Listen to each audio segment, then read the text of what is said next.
आज काफ़ी समय के बाद जो एक हम रूटीन प्रेस इंटरेक्शन करते हैं, जिसमें कि हम जो भी प्रोग्रेस या अचीवमेंट्स यूटी एडमिनिस्ट्रेशन की होती है वो हम लोगों से शेयर करते हैं, उनको इन्फॉर्म करते हैं।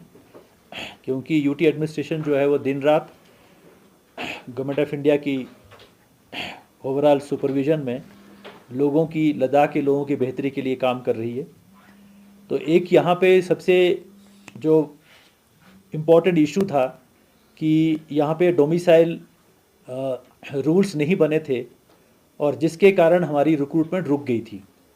क्योंकि जो पहली स्टेज में जो रिक्रूटमेंट हुआ 2021 में, जो हमने रेफ़र की पोस्ट, वो एलआरसी के बेस पे की थी, जिसे हम लद्दाख रेजिडेंट सर्टिफिकेट कहते हैं।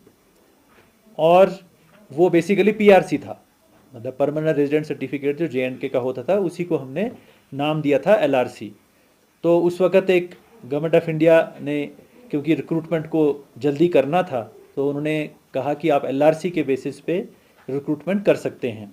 लेकिन आपको जैसे मालूम है कि ये रेस्ट्रिक्टिव लॉ था पीआरसी का, जो कि कॉन्स्टिट्यूशनल अमेंडमेंट 35A जब रिमूव हुआ तो ऐसा सर्टिफिकेट जो है वो इशू नहीं किया जा सकता था कानूनी संवैधानिक तरीके से। तो वो एक टेम्परेरी मेजर था। लेकिन उस टेम्परेरी मेजर से हमारी रिक्रूटमेंट जो है नॉन गज़टेड की हुई, और उसमें जो नॉन गज़टेड की रिक्रूटमेंट है वो 3 जो रिक्रूटमेंट एजेंसी थी उनने की। एक तो जो हमारे डिस्ट्रिक्ट रिक्रूटमेंट बोर्ड्स हैं, क्योंकि हमारे अलग अलग दोनों ज़िलों में अपने अपने रिक्रूटमेंट बोर्ड हैं। कुछ रिक्रूटमेंट उन्होंने की जो डिस्ट्रिक्ट आर्डर की पोस्ट होती हैं। डिस्ट्रिक्ट आर्डर की वो पोस्ट होती हैं नॉन गज़टेड, जहाँ पे कि दूसरे ज़िले का आदमी अप्लाई नहीं कर सकता। जैसे अगर कारगिल के डिस्ट्रिक्ट आर्डर की अगर कोई पोस्ट है, जैसे टीचर की अगर वहाँ पोस्ट है एजुकेशन डिपार्टमेंट में, तो उसके लिए लेह का आदमी अप्लाई नहीं कर सकता। वाइसी वर्सा, अगर लेह के डिस्ट्रिक्ट आर्डर टीचर की पोस्ट में अगर पोस्ट निकलती है तो उसमें कारगिल का जो आदमी है वो अप्लाई नहीं कर सकता। तो इसको हम डिस्ट्रिक्ट काडर पोस्ट कहते हैं नॉन गज़टेड। तो इनको भरा गया डिस्ट्रिक्ट रिक्रूटमेंट बोर्ड्स के थ्रू, जिसके चेयरमैन डिप्टी कमिश्नर होते हैं। और दूसरा, हमने जो हमारी यूटी लेवल की पोस्ट होती हैं, डिस्ट्रिक्ट काडर तो होगी जो डिस्ट्रिक्ट काडर डिस्ट्रिक्ट के अंदर होती हैं, तो जो यूटी लेवल पोस्ट हैं वो हमने स्टाफ सिलेक्शन कमीशन से भरी। लेकिन उसमें भी कंडीशन ये रखी गई कि ये एलआरसी के बेसिस पे रिक्रूटमेंट होगा। सिमिलरली पुलिस का जो रिक्रूटमेंट हुआ वो भी एलआरसी के बेसिस पे हुआ। तो लगभग हमारी 3179 पोस्ट जो है नॉन गज़टेड की भरी गई, और वो एलआरसी के बेसिस पे भरी गई, जिसमें कि बाहर का एक भी शख्स जो है नहीं आ पाया।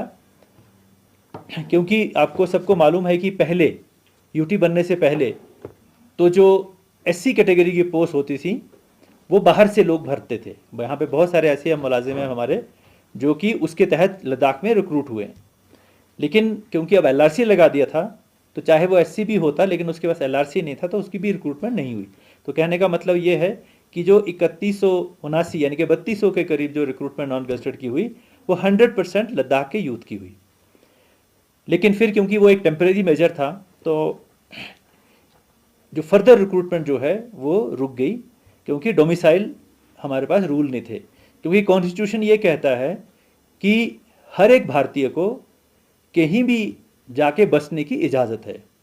अगर मुझे साउथ में बसना है मैं साउथ में बस सकता हूँ, नॉर्थ ईस्ट में बसना है मैं वहाँ बस सकता हूँ, नॉर्थ ईस्ट का आदमी साउथ में बस सकता है, पंजाब में मुझे बसना है, मेरे डिसीजन लिया वो हिंदुस्तान का पार्ट है, भारत का पार्ट है, मैं वहाँ बस सकता हूँ। लेकिन वहाँ मुझे अपना जो है ये बसने की जो मेरी इंटेंशन है वो मुझे बतानी पड़ती है कि मुझे एक मिनिमम पीरियड वहाँ पे लॉफुली रहना पड़ता है, जिसे हम मिनिमम पीरियड कहते हैं लॉफुल रेजिडेंस का, जिसकी बेसिस के ऊपर आप उसको डोमिसाइल का सर्टिफिकेट देते हैं। उस डोमिसाइल सर्टिफिकेट के बेसिस पे फिर आप वहाँ पे या चाहे वो कॉलेजेस में एडमिशन ले सकते हैं या नौकरी में आप अप्लाई कर सकते हैं, जिसको हम डोमिसाइल। कॉन्स्टिट्यूशन कहता है कि ये जो चीज़ है ये रीजनेबल रिस्ट्रिक्शन है, आपको डोमिसाइल लॉ होना चाहिए। तो इसलिए फिर ये बात चली कि डोमिसाइल यहाँ के लिए जो रूल होगा वो कैसे हो। तो काफ़ी डिस्कशन के बाद काफ़ी डिस्कशन के बाद रिप्रेजेंटेटिव जो यहाँ के जो रिप्रेजेंटेटिव लद्दाख की, आपको सबको मालूम है कि एक high powered committee government of India ने बनाई, जिसके ऊपर ये कॉन्स्टिट्यूशनल सेफगार्ड्स के ऊपर बातचीत चलती रहती है। तो उसमें ये तय हुआ कि हम यहाँ पे जो डोमिसाइल रूल लाएंगे, लेकिन उसमें एक एक्सेप्शन जो ये की गई कि यहाँ का जो डोमिसाइल का जो लॉफुल रेजिडेंस का जो पीरियड है वो एक पर्टिकुलर डेट से शुरू होगा, क्योंकि 15 साल का पीरियड है। लेकिन JNK में जब डोमिसाइल रूल आए, डोमिसाइल लॉ आया, तो वहाँ अगर कोई आदमी 15 साल लॉफुली रह रहा था तो उसको इमीडिएटली डोमिसाइल सर्टिफिकेट मिल गया। लेकिन लद्दाख क्योंकि एक ऐसी जगह है, फार फ्लंग है, और यहाँ की जो एक यूनिक इसका हिस्ट्री है और यूनिक सिचुएशन है, तो इसमें ये तय हुआ कि जो 15 साल का पीरियड होगा वो कट ऑफ डेट उसका जो शुरू होगा वो 31 अक्टूबर 2019 से शुरू होगा, जब ये यूटी एग्जिस्टेंस में आई थी। तो इसका कहने का मतलब ये हुआ कि 15 साल जो है वो अगर कोई आदमी बाहर का है जो यहाँ का पुराना आदमी नहीं है, ये लद्दाख का LRC नहीं है, वो एलिजिबल होगा 31 अक्टूबर 2034 को। पहला सर्टिफिकेट बाहर वाले को 31 अक्टूबर 2034 को मिलेगा। तो ये जो पीरियड आएगा बीच वाला, इसमें जो जितने भी ये नौकरी होगी या और जो चीज़ें होंगी वो सिर्फ 100% लद्दाख के लोगों को मिलेंगी। फिर उसके बाद एक और बात आ गई कि इवन ये बात तो एग्री हो गई और इसके ऊपर हमारा नोटिफिकेशन आ गया। साथ में ये बातचीत चल रही थी कि जो रिजर्वेशन है, क्योंकि लद्दाख जो है वो 99% जो है वो ST पॉपुलेशन पे बेस्ड है, तो रिजर्वेशन क्योंकि 50% से हम ऊपर नहीं जा सकते। ये तो आपको कॉन्स्टिट्यूशन का जो सुप्रीम कोर्ट का इस पर रिस्ट्रिक्शन है कि reservation in the public employment can not exceed 50%। ये एक ऑल ओवर द कंट्री ये नॉर्म है, सुप्रीम कोर्ट का नॉर्म है। और हमारा JNK रिजर्वेशन एक्ट 2004 जो है उसमें भी ये प्रोविजन है कि आप 50% से ज़्यादा रिजर्वेशन किसी एक कैटेगरी के लिए नहीं रख सकते हैं, या एक दो कैटेगरी की मतलब रिजर्वेशन ही आप जो है 50% से ऊपर नहीं जा सकते पब्लिक एम्प्लॉयमेंट में। ये JNK में आज भी यही एक्ट है। तो फिर गवर्नमेंट ऑफ इंडिया ने एक ऐतिहासिक कदम लिया और उन्होंने ये जो रिजर्वेशन है JNK रिजर्वेशन एक्ट 2004 इसको अमेंड किया रेगुलेशन के थ्रू, प्रेसिडेंशियल रेगुलेशन के थ्रू, और रिजर्वेशन को हमारे लद्दाख में 50% से ऊपर ले जाके 85% कर दिया। पहले जैसे हमारी यूटी बनी तो उस वक्त हमने क्या किया कि JNK का जो रिजर्वेशन एक्ट था वो 50% का लिमिटेशन लगाता था। तो इसलिए हमने क्या किया, हमने अपनी रिजर्वेशन जो है वो 45% ST कर दी, 4% ALC और 1% SC कर दी, तो 50% हो गया।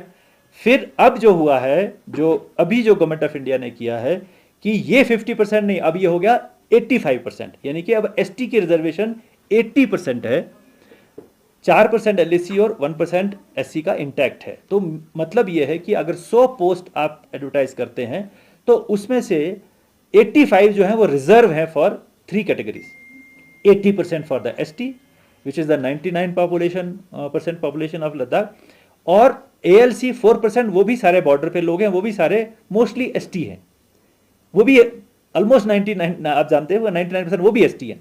तो 84% ST हो गया, SC रह गया 1% जो यहाँ पे है ही नहीं, बेसिकली वो पॉपुलेशन यहाँ पे बहुत कम है या है ही नहीं। इसके बाद एक और बात हुई कि ये 85% तो इनके लिए रिजर्व हो गई। अब जो EWS कैटेगरी है, जिसे हम इकोनॉमिकली वीकर सेक्शन कैटेगरी कहते हैं, उस इकोनॉमिकली वीकर सेक्शन कैटेगरी में ये लाजमी है, EWS का सर्टिफिकेट सिर्फ उस आदमी को मिल सकता है जो नॉन SC और नॉन ST होता है। यानी कि EWS एक कैटेगरी का इसलिए बनाई गई गवर्नमेंट, ये कॉन्स्टिट्यूशन में अमेंडमेंट करके लाई गई कि ST को तो रिजर्वेशन मिल गई, SC को तो रिजर्वेशन मिल गई, लेकिन अगर कोई नॉन SC और नॉन ST है लेकिन गरीब है तो उसको भी रिजर्वेशन होनी चाहिए। तो इसके लिए EWS का जो लॉ आया है, लॉ जो है आया, तो लाजमी है कि जो EWS होगा he has to be non SC and non ST, लेकिन इसका रिजर्वेशन 10% है। तो हमने देखा कि हमारे यहाँ नॉन SC और नॉन ST पॉपुलेशन जो है बहुत कम है, द्रास में कुछ थोड़ा सा इलाका है जहाँ पे हमारे non SC non ST population है, जो कि उनमें से कुछ लोग ऐसे हो सकते हैं जो कि 8 लाख जिनकी एनुअल इनकम से कम हो, तो वो एलिजिबल होते हैं ईडब्ल्यूएस के लिए। लेकिन 10 पोस्टों तो नहीं भर पाएंगे, हो सकता है एक ही भरे उनसे, या 2 भर जाएं ज़्यादा से ज़्यादा।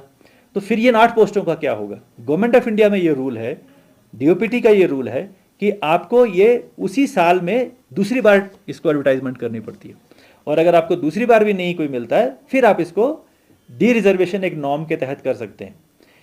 जेएनके में तो उन्होंने कहा कि इसको 3 बार आप डालिए, उसके बाद आप इसको डी रिजर्व कर सकते हैं। लेकिन लद्दाख की स्पेशल सिचुएशन को देखते हुए गवर्नमेंट ऑफ इंडिया ने इसमें भी अमेंडमेंट किया कि ईडब्ल्यूएस की पोस्ट अगर 10 हैं और उसमें से मान लीजिए ईडब्ल्यूएस सर्टिफिकेट वाले एक ही भर्ती है, 9 खाली रहती हैं, तो सेम मेरिट लिस्ट में उनको डी रिजर्व डिक्लेयर किया जाएगा और नीचे से जो बच्चे होंगे उनसे भरा जाएगा, जो कि 99% एसटी होंगे। तो कहने का मतलब ये हुआ कि 95% रिजर्वेशन जो है वो लोकल लद्दाखियों के लिए रिजर्व होगी। और फिर ये जो 5% है, ये भी तो कभी आएंगे नहीं, 34 के बाद ही आएंगे ये 5% भी, जो क्योंकि तभी तो कोई डोमिसाइल का सर्टिफिकेट इशू होगा। तो मेरे कहने का मतलब ये है कि ये बहुत बड़ी देरीना डिमांड थी जो पूरी हुई, और लोगों को बहुत बड़ा इसका 95% रिजर्वेशन का जो है, अब ये परमानेंट है, 95 इज परमानेंट, कभी भी इससे कम नहीं हो सकती। 5% 2034 के बाद हो सकता है कोई आदमी एक डोमिसाइल का सर्टिफिकेट ले आ सकता है, लेकिन वो फ्यूचर की बात है। दूसरा जो मैं इसके बारे में कहूँगा कि अब हमने क्या किया, जैसे ये रिजर्वेशन का जब बढ़ गया तो हमारे रिजर्वेशन रूल चेंज हो गए। तो हमने पहले रिजर्वेशन रूल चेंज किए, उस चेंज करने के बाद फिर हमने देखा कि हमारे पास कितनी वैकेंसीज जो हैं अब हम इसको भरने के लिए भेज सकते हैं, तो हमने रिक्रूटमेंट जो है उसको खोल दिया। आज की डेट में लद्दाख जो डिस्ट्रिक्ट रिक्रूटमेंट बोर्ड है लेह का, LAHD लेह का जो डिस्ट्रिक्ट रिक्रूटमेंट बोर्ड है, उसने अभी 16, आपने देखा होगा 16 जुलाई को एडवर्टीजमेंट अखबारों में आई है, जिसमें से उन्होंने 534 नॉन गजटेड डिस्ट्रिक्ट कार्डर लेह पोस्ट जो हैं उन्होंने उसकी एडवर्टीजमेंट कर दी है। कारगिल ने 474 नॉन गजटेड डिस्ट्रिक्ट कार्डर कारगिल की पोस्ट को है एडवर्टीजमेंट कर दी है। इनकी रिक्रूटमेंट का प्रोसेस जो है वो शुरू हो चुका है, और इसमें वही रूल लगेगा, 80% ST, 4% ALC, 1% SC, और EWS नहीं तो उसी में ST से उसको डी रिजर्व करके वो ST से भर जाएगा। तो ये जो है डिस्ट्रिक्ट रिक्रूटमेंट की पोस्ट है, लगभग 1008 जो हैं वो चली गई। उसके बाद जो हमारी UT लेवल की नॉन गजटेड पोस्ट हैं, जो कि हमने पहले स्टाफ सिलेक्शन कमीशन से भरवाई थी, अब स्टाफ सिलेक्शन कमीशन ने कहा कि अब हम फर्दर आपकी रिक्रूटमेंट नहीं करेंगे, तो हमने अपना एक Ladakh subordinate services staff selection board बनाया है जो मेरी सदारत में है, मैं उसको चेयर करता हूं, और वो भी हमने अब वो फंक्शनल हो गया। हमने अपनी 377 पोस्ट जो हैं वो Ladakh subordinate services staff selection board को रेफर हो चुकी हैं, और हम उसकी रिक्रूटमेंट की तैयारी जो है, रिक्रूटमेंट का प्रोसेस जो है हमने वो शुरू कर दिया है। इसके अलावा जो सबसे बड़ी चैलेंजिंग बात ये आती थी कि नॉन गजटेड का रिक्रूटमेंट तो पहले भी हुआ था, डिस्ट्रिक्ट रिक्रूटमेंट बोर्ड ने जो कि मैंने आपको कहा कि 3200 पोस्टें हमने पहले भी भरी थी। तो मेन जो एक चीज़ हमारे पास रहती थी वो थी गजटेड पोस्ट नहीं भरी पा रही थी हमारी, डोमिसाइल रूल के मुताबिक के ना होने के कारण। तो अब जो है, क्योंकि अब हमारा डोमिसाइल रूल आ गया है, तो हमने इमीडिएटली जैसे हमने ये रूल किया, हमने UPSC में अपनी पोस्ट जो है वो रेफ़र कर दी। आपको मालूम होगा कि UPSC जो है वो सारे कंट्री का रिक्रूटमेंट करती है, और जब वो अपना रिक्रूटमेंट करती है तो जो रिक्रूटमेंट उन्होंने अगले साल करनी होती है उसका कैलेंडर वो पहले साल बनाते हैं। तो हमारा ये मसला जो है डिसाइड हुआ जून के महीने में। तो जब हम उनके पास गए इमीडिएटली, हमने कहा कि अब हमारे जो पोस्ट हैं, क्योंकि हमने इन द मीन वाइल हमने सारे रिक्रूटमेंट रूल जो है वो बना लिए थे, क्योंकि रिक्रूटमेंट रूल गजटेड के जो बनते हैं वो हम जो बनाते हैं वो पहले UPSC से अप्रूव होते हैं, उसके बाद हम उसको नोटिफाई करते हैं। तो ये रिक्रूटमेंट रूल की एक्सरसाइज तो हमने कंप्लीट कर दी थी, लेकिन अब हमने कहा कि अब हम आपको पोस्ट रेफर कर सकते हैं। तो उन्होंने कहा कि आप जो हैं बहुत लेट आए हैं, ये रिक्रूटमेंट जो हमने करनी है इस साल, उसका कैलेंडर तो हम पिछले साल बना चुके हैं। तो फिर हमने गवर्नमेंट ऑफ इंडिया की इंटरवेंशन हुई, MHA का इंटरवेंशन हुई, हम उनसे जाके खुद मिले, मैं मिला, जॉइंट सेक्रेटरी MHA के साथ में थे, और हम लोग जो वहाँ जब हमने UPSC में स्पेशल रिक्वेस्ट की कि आप हमें कोई तो हमारी रिक्रूटमेंट शुरू कर दीजिए, क्योंकि हमारे बच्चे 5 साल से गजटेड पोस्ट पे रिक्रूटमेंट नहीं हुई है। तो उन्होंने भी इस बात को माना और ये बड़ी खुशी की बात है। हमने वहाँ पे लगभग 224 पोस्ट भेज दी। जो हमारे 3 पोस्टें हमें बहुत ज़रूरी चाहिए थी गजटेड पोस्ट की, जो अर्जेंट थी। एक तो डॉक्टर्स, हमारे 175 हमारे सेंक्शन स्ट्रेंथ है, लगभग 175-80 हमारी सेंक्शन स्ट्रेंथ है। उस सेंक्शन स्ट्रेंथ के अगेंस्ट 125 खाली थी। मतलब हमारे पास 100 अगर 75 डॉक्टर हैं, पोस्टें हैं, तो 125 खाली थी मेडिकल अफसर। वो हमारी अर्जेंट रिक्वायरमेंट थी। ये तो हम एनएचएम के थ्रू हेल्थ सिस्टम चला रहे हैं, वरना हमारे डॉक्टर जो हैं, जो हमारे हॉस्पिटल्स में एक्चुअल हमारे हेल्थ डिपार्टमेंट के होने चाहिए, वो है नहीं। इतनी ज़्यादा खसारा वहाँ पे है। तो हमने कहा कि ये 125 मेडिकल ऑफिसर की पोस्ट आप एक्सेप्ट कर लीजिए, इसको रिक्रूटमेंट करना एज ए स्पेशल केस। और हमारे जो लेक्चरर हैं स्कूल एजुकेशन के, वहाँ भी हमारा बहुत ज़्यादा जो है डिफिसिट है लेक्चरर स्कूल एजुकेशन में। एक वो हमारे 67 पोस्ट हैं, वो ले लीजिए।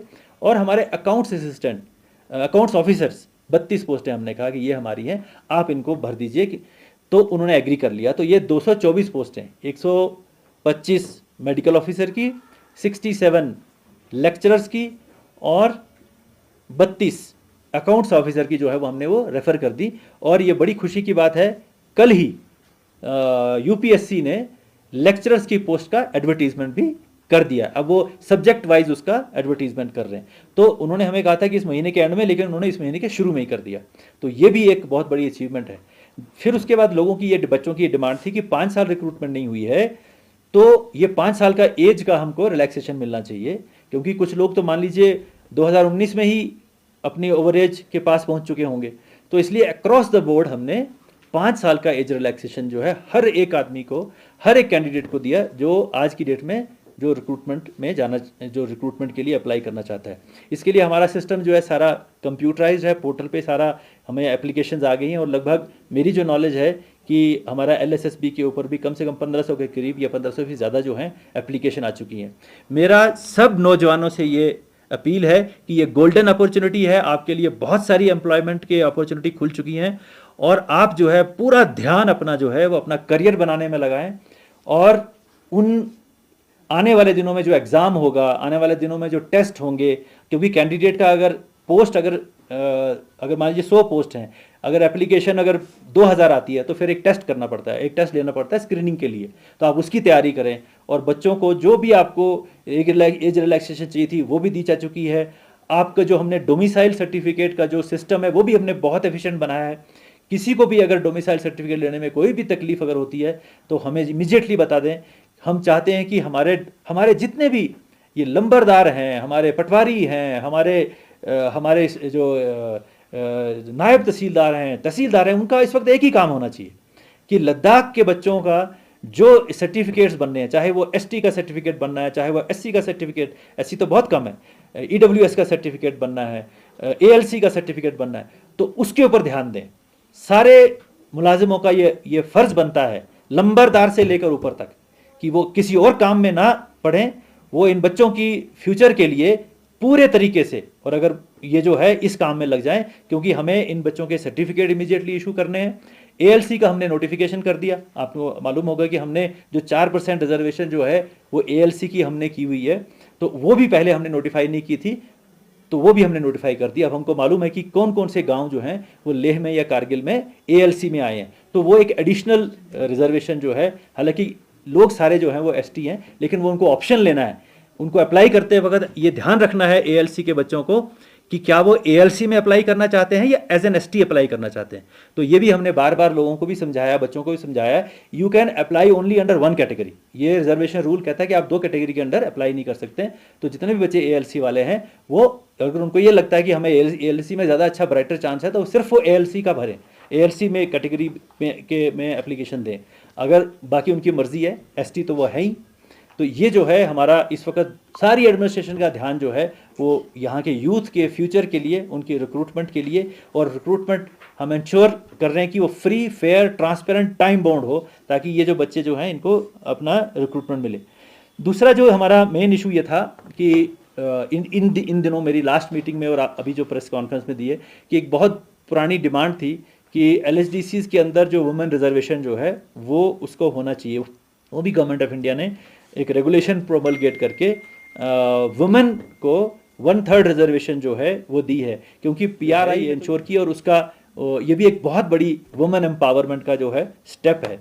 दूसरा जो एक इसमें भी एक और हमने एक जो गवर्नमेंट ऑफ इंडिया ने एक और चीज़ की कि यहाँ हमारे यहाँ पे ऑफिशियल लैंग्वेजेस जो थी वो नोटिफाइड नहीं थी कि यहाँ पे कौन कौन सी लैंग्वेज जो है वो ऑफिशियल लैंग्वेजेस है। ऑफिशियल लैंग्वेज वो होती है जिसके तहत आप दफ्तरी काम जो है या सरकारी काम जो है वो कर सकते हैं। तो इसलिए एक प्रपोजल पहले गया कि यहाँ पे हिंदी इंग्लिश उर्दू तो पहले से ही है, हिंदी इंग्लिश तो CBSE में होती है, उर्दू हमारी स्टेट लैंग्वेज पहले से थी अर्स्टवाइल JNK में, तो हिंदी इंग्लिश उर्दू के टीचर भी हमारे पास थे और वो हमारा पहले से ये लैंग्वेज हम बच्चों को पढ़ाते थे। लेकिन बोधी जो भोटी लैंग्वेज है जिसे हम भोटी कहते हैं और पुर्गी जो है ये हमारी ऑफिशियल लैंग्वेजेस नहीं थी। तो इसलिए गवर्नमेंट ऑफ इंडिया ने अब हमारे यहाँ 5 लैंग्वेज ऑफिशियल लैंग्वेज डिक्लेयर कर दी। ये भी एक बहुत बड़ा अचीवमेंट है क्योंकि इससे हमारी भोटी और पुर्गी लैंग्वेज को की जो प्रमोशन में उसके लिटरेचर में बहुत जो है उसको हम प्रिजर्व करेंगे, उसको प्रमोट कर सकते हैं। और जैसे ही ऑफिशियल लैंग्वेज डिक्लेयर होगी है तो जाहिर बात है कि हम अब CBSE में, क्योंकि हमने भोटी के टीचर तो लगा दिए, क्योंकि लगभग आपको मालूम होगा कि 350 भोटी के टीचर जो हैं वो समग्र शिक्षा में लग गए हैं। लेकिन पुर्गी का भी हम जल्द से जल्द स्टैंडर्डाइजेशन करेंगे उसका भी, क्योंकि भोटी के तो कोर्सेज मिलते थे। आप CIBS से भोटी का डिग्री ले सकते हैं, आप नालंदा से भोटी की डिग्री ले सकते हैं, लेकिन अभी कोई पुर्गी का ऐसा कोई इंस्टीट्यूशन या ऐसा कोई अभी सिलेबस नहीं है। हमारा जो academy of art cultural language है उसकी यही कोशिश है कि हम पुर्गी में भी उसी लेवल का जो है वो सर्टिफिकेशन या कोर्स शुरू करें ताकि हम उसको भी पढ़ाना जो है स्कूलों में शुरू करें। इसके अलावा जो लैंग्वेजेस रहती हैं जो ऑफिशियल लैंग्वेजेस नहीं हैं लेकिन वो यहाँ बोली जाती हैं, जैसे कुछ लैंग्वेज जिसको हम ब्रॉक्सतात कहते हैं या शीना है, जिस दार्दी भी कहते हैं, तो वो लैंग्वेज भी यहाँ बोली जाती हैं। तो हम उसको भी प्रमोट करने के लिए academy of art cultural languages के थ्रू पूरी कोशिश करेंगे, क्योंकि ये लैंग्वेजेस हमारी धरोहर हैं, they are our, it is our heritage, historical है, कल्चरल हेरिटेज है। और ये हमारे लिए गर्व की बात है कि हमारे यहाँ इतनी पुरानी पुरानी लैंग्वेजेस जो हैं बोली जाती हैं। तो हमारा पूरा फ़र्ज़ बनता है कि हम इनको सहेज के रखें, इनको प्रिजर्व करें, क्योंकि लैंग्वेजेस अगर ना बोली जाए तो ख़त्म हो जाती हैं। तो दुनिया में ऐसी बहुत सारी लैंग्वेजेस जो थी एक टाइम में बहुत बोली जाती थी, मगर अब उनको कोई नहीं बोलता है और वो ख़त्म भी हो चुकी है, उनका लिटरेचर भी नहीं है। लेकिन वो लैंग्वेज अभी भी ज़िंदा है जो बोली तो नहीं जाती, लेकिन जिसमें लिटरेचर है, जिसमें स्क्रिप्चर्स है, जिसमें जो अभी बोली जाती है, जो अभी जिसको हम जान सकते हैं। तो ये एक बहुत बड़ा स्टेप जो है वो अभी हुआ है जब मेरी लास्ट। दूसरा, स्पोर्ट्स को प्रमोट करने के लिए हमने लद्दाख स्पोर्ट्स पॉलिसी जो है वो डिक्लेयर की है। पहले क्या होता था कि अगर आप इंटरनेशनल इवेंट पे पार्टिसिपेट कर रहे हैं, नेशनल इवेंट पे पार्टिसिपेट कर रहे हैं, स्टेट लेवल पे पार्टिसिपेट कर रहे हैं, तो क्या उसका अवार्ड होगा और क्या उसका रैंक मिलेगा उसको, वो तय नहीं था। वो अब हमने तय कर दिया है कि अगर आप इंटरनेशनल जा रहे हैं अवार्ड में, तो एक तो कैश अवार्ड का उसमें प्रोविज़न है कि आपको इतना कैश अवार्ड जो है वो मिल सकता है, जिससे कि हम प्रमोट करना चाहते हैं कि जो हमारी जो स्ट्रेंथ है, जो हमारी जो यहाँ जैसे आइस हॉकी हमारा यहाँ स्ट्रेंथ है, आर्चरी एक स्ट्रेंथ है, पोलो हमारा स्ट्रेंथ है। तो ये जो चीज़ें हैं इनको हम प्रमोट कर रहे हैं। आइस हॉकी को प्रमोट करने के लिए हमने अपनी यहाँ पे गवर्नमेंट ऑफ इंडिया ने हमारा जो अपनी आइस हॉकी फेडरेशन है उसका गठन किया है, क्योंकि हमारे यहाँ इस वक्त जो नेशनल लेवल पे चल रही है उसको आइस हॉकी एसोसिएशन कहते हैं, क्योंकि ये एसोसिएशन जो होती है वो सेमी इंडिपेंडेंट टाइप की होती हैं, ये सरकार की एजेंसीज नहीं होती। ये प्रमोट करने के लिए इसको हम स्पोर्ट्स प्रमोशन ऑर्गेनाइजेशंस कहते हैं, SPOs कहते हैं, NSPOs कहते हैं नेशनल लेवल पे। तो हम वो जो ऑर्गेनाइजेशन है वो government of India ministry of जो स्पोर्ट्स है वो रजिस्टर करती है। फिर आगे उसको प्रूव करना होता है कि वो कितने टूर्नामेंट करा ले, कितने वो अपने साथ खिलाड़ियों को जोड़ सके, कितना वो रिसोर्सेज इकट्ठा कर सके, ताकि वो कल को इंटरनेशनल ओलंपिक एसोसिएशन के साथ उसका एफिलिएशन हो। क्योंकि अगर उसका नाम नहीं होगा, उसके साथ लोग नहीं होंगे, बच्चे नहीं होंगे, तो इंटरनेशनल ओलंपिक एसोसिएशन उसको रिकॉग्नाइज नहीं करती। तो हमारी पूरी कोशिश है कि हमारी जो अपनी अब आइस हॉकी फेडरेशन बनी है, जो कि लद्दाख के लोगों की है, और जो दूसरे इसके साथ जुड़ चुके हैं वो सारे लोग जो वहाँ से लेके अरुणाचल, आपका सिक्किम, उत्तराखंड, ये सब लोग भी इस एसोसिएशन से जुड़ चुके हैं। ये लोगों के से, यहाँ के लोगों की से मिली हुई बनाई हुई अपनी एसोसिएशन है। हम चाहते हैं कि इसको ये प्रॉस्पर हो, कल को ये बहुत सारे टूर्नामेंट करे, बहुत सारे खिलाड़ियों को आगे ले जाए, इनसे नेशनल टूर्नामेंट करवाए और फिर इंटरनेशनल ओलंपिक एसोसिएशन में इसका एक्रेडिटेशन हो जाए। फिर हमने इसके अलावा हम ये भी सोच रहे हैं कि ये जो बच्चों को अवार्ड तो मिल गया, किसी को लाख मिला, किसी को 50,000 रुपये मिला, लेकिन वो कोई पूरा सारी उम्र काम नहीं आता है। तो हम ये भी प्रपोज कर रहे हैं कि रिजर्वेशन में भी अगर किसी ने इंटरनेशनल इवेंट किया है, किसी ने नेशनल इवेंट किया, तो उसके हिसाब से उनका भी रिजर्वेशन, हॉरिजॉन्टल रिजर्वेशन जो है उसके ऊपर भी काम जो है वो चल रहा है। हमारे यहाँ पे माउंटेन्स एक्सपेडिशन एक बहुत बड़ा स्पोर्ट्स है, लोग बाहर से आते हैं। हमारे यहाँ एक्सपेडिशन की एजेंसीज़ हैं जो लोगों को पहाड़ों पे जो है समिट करवाती हैं, एक्सपेडिशन करवाती हैं। तो पहले कोई पॉलिसी नहीं थी, यानी कि कैसे जो एक टूर ऑपरेटर है माउंटेन एक्सपेडिशन कराने वाला, उसके पास क्या क्या इक्विपमेंट होना चाहिए, क्या उसके पास डॉक्टरी या मेडिकल की क्या फैसिलिटी होनी चाहिए, उसके पास इक्विपमेंट कैसे होना चाहिए, खुद कितना ट्रेंड होना चाहिए कि वो लोगों को 18,000 20,000 फुट ऊंची माउंटेन पे ले जाए, क्योंकि ये रिस्की स्पोर्ट्स होती है। अगर आप इसको एक्सपर्ट नहीं है तो आप उसमें जान का खतरा भी हो सकता है, आप किसी खाई में गिर सकते हैं। ठंड से अगर आपको माउंटेनियरिंग नहीं आती है तो आप जो है स्लिप कर सकते हैं। तो वो सारी चीज़ें जो हैं, डॉक्टरी, उसकी अपनी ट्रेनिंग, वो सेफ्टी कितनी है, इक्विपमेंट सेफ कितना है, वो सारा जो है माउंटेनियरिंग पॉलिसी हमने लाया। और दूसरा हमने ये किया कि जब हमारी अपनी माउंटेनियरिंग पॉलिसी नहीं थी, हमारा अपना यहाँ कोई ऐसा सिस्टम नहीं था जहाँ हम रजिस्टर करते, तो होता क्या था कि दिल्ली से ही जो इंडियन माउंटेनियरिंग फेडरेशन है, वहीं से ही वो उनका माउंट एक्सपेडिशन जो है वहीं से रजिस्ट्रेशन होती थी, वहीं से रजिस्ट्रेशन करके वो यहाँ पे एक्सपेडिशन करते थे। अब हमने ये किया है और गवर्नमेंट ऑफ इंडिया ने इसको ऑर्डर भी इशू कर दिया है। हमने उनको अप्रोच किया था कि यहाँ पे 2 किस्म की पीक है, एक रिजर्व पीक है जो कि इंडियन माउंटेनिंग फेडरेशन करवाती है, दूसरी ओपन पीक्स हैं जिसमें जो रिजर्व नहीं है, डी रिजर्व्ड है, वो कोई भी, और यहाँ पीक्स की तो कमी नहीं है, तो वो हमारे लोगों को वो वही करें, वो इंडियन माउंटेनिंग फेडरेशन ना करे। तो वो गवर्नमेंट ऑफ इंडिया ने एग्री कर लिया है। तो अब इससे हमारी अपनी जो लोकल हमारी जो माउंटेनिंग फेडरेशन है या माउंटेनिंग जो एसोसिएशंस हैं, उनको बहुत बूस्ट मिलेगा, क्योंकि हमने अपने जो डिप्टी डायरेक्टर्स हैं, जो आपके स्पोर्ट्स ऑफिसर्स हैं, उनको हमने अथॉरिटी बना दिया है जो ये रजिस्टर कर सकते हैं एक्सपेडिशंस को। एडवेंचर टूरिज्म के ऊपर कोई पॉलिसी नहीं थी यहाँ पे। मान लीजिए आप बंजी जंपिंग करा रहे हैं, तो बंजी जंपिंग में क्या क्या सेफ्टी होनी चाहिए, वो यहाँ नहीं था। रैपलिंग आप करवा रहे हैं, रॉक क्लाइंबिंग करवा रहे हैं, आइस क्लाइंबिंग करवा रहे हैं, तो 13 किस्म की स्पोर्ट्स यहाँ पे जो हैं वो होती हैं, लेकिन वो सभी अनकंट्रोल थी, अनरेगुलेटेड थी। उसमें जो कर रहा है, चलो वो तो उसको तो कुछ ना कुछ तो एक्सपीरियंस होगा, तभी वो खोलता था ये ऑपरेट करता था ऐसी चीज़ें, लेकिन जो आम आदमी था उसकी कोई प्रोटेक्शन नहीं थी। तो इसलिए अब हमने हर एक 13 स्पोर्ट्स के लिए एक एडवेंचर स्पोर्ट्स पॉलिसी बनाई है। क्या मिनिमम रिक्वायरमेंट होंगी, क्या उसको ट्रेनिंग होगी, क्या उसके पास सर्टिफिकेट होंगे, क्या उसके पास इक्विपमेंट होगा, क्या उसके पास मेडिकल एड की फैसिलिटीज़ होंगी, ताकि जो भी आदमी कोई रैपलिंग करना चाहता है, कोई बंजी जंपिंग करना चाहता है, कोई वो रोप पे जो क्या कहते हैं उसको, जो जिप लाइन करना चाहता है, तो वो सेफ हो, मतलब करें वो। मगर जो आदमी जिप लाइन पे जा रहा है उसकी सेफ्टी भी इंश्योर करना हमारा काम है, क्योंकि अगर ऐसा 1-2 एक्सीडेंट हो जाएगा तो सारी जो एडवेंचर स्पोर्ट्स है यहाँ की बदनाम हो जाएगी और वो हमारे लिए बहुत नुकसानदेह होगी। तो इसलिए ये भी हमने जो है इसके लिए भी पॉलिसी जो है तश्कील की है। एक बहुत बड़ी डिमांड यहाँ की थी कि यहाँ मेडिकल कॉलेज नहीं है, तो मैंने पहले भी बहुत बार आपसे कहा कि हमारे यहाँ मेडिकल कॉलेज जो है उसकी जो है स्थापना जो है बहुत डिले हो गई है, तो क्योंकि उसमें पहले रिक्रिएशन ऑफ स्टाफ की ज़रूरत थी। तो अब हमारा जो है 245 फैकल्टी और डॉक्टर्स का क्रिएशन जो हो चुका है, गवर्नमेंट मिनिस्ट्री ऑफ फाइनेंस ने क्रिएट कर दिया है, और उसमें से लगभग 99 के करीब जो हैं वो आउटसोर्स बेसिस पे हैं। तो लगभग कोई 350 के करीब पोस्टें सैंक्शन हो चुकी हैं न्यू मेडिकल कॉलेज ले के लिए। अब उसके जो बनाने की, जो कैंपस बनाने की और जो मेडिकल जो हमारा यहाँ एसएनएम है उसको अपग्रेड करना है हमें, वो 200 बेड का है, उसको 350 बेड करना है। तो वो जो 150 बेड एडिशनल बनाना है उसका ब्लॉक उसकी अप्रूव होना है। ये 3 प्रोजेक्ट जो हैं, एक तो मेडिकल कैंपस बनेगा जो फारका में जो जगह है, यहाँ पे एक नया एडिशनल ब्लॉक बनेगा 350 बेड के लिए, और हॉस्टल्स बनेंगे बच्चों के लिए। तो ये 3 कंपोनेंट है, ये 785 करोड़ का प्रोजेक्ट है। इसका भी अप्रूवल जो है ministry of health and family welfare से आने वाला है। वो वहाँ पे एक उनका बोर्ड होता है, PIB बोर्ड होता है, उन्होंने इसको अप्रूव करना है, और जल्दी हमें उम्मीद है कि कुछ दिनों के अंदर उसका अप्रूवल भी आ जाएगा जिससे हम टेंडरिंग कर सकेंगे।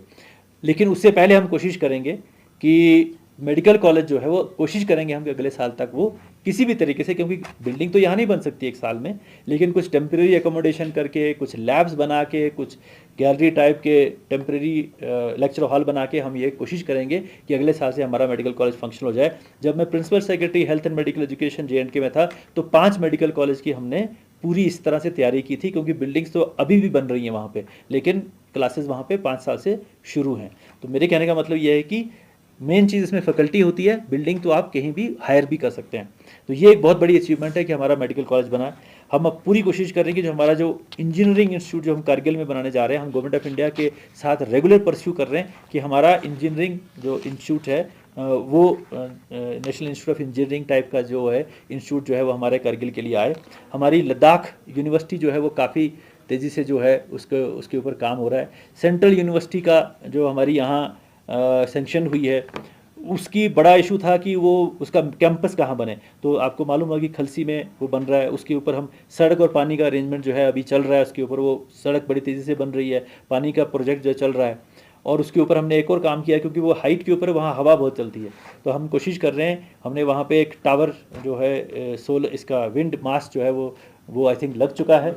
उस विंड मास्ट लगाएंगे ताकि वहाँ पे जो है हम विंड एनर्जी हार्नेस करके वो कॉम्प्लेक्स जो है पूरा जो है वो ग्रीन विंड एनर्जी से हम कोशिश करेंगे और सोलर एनर्जी को टैप करने की कोशिश करेंगे, क्योंकि विंड जो है वो रात को ज़्यादा होती है और सूरज की रोशनी दिन को होती है। तो अगर सोलर और विंड का कॉम्बिनेशन हो जाए तो इसका मतलब कि आपको 24 घंटे वहाँ से पावर मिल सकती है और वो सारा कॉम्प्लेक्स जो है अपनी नीड्स जो है वहीं से पूरी कर सकता है। हम कारगिल में हमारी पूरी कोशिश है कि जो डिस्ट्रिक्ट हॉस्पिटल है वो और बड़ा हो, क्योंकि अभी उसकी सैंक्शन स्ट्रेंथ 100 है।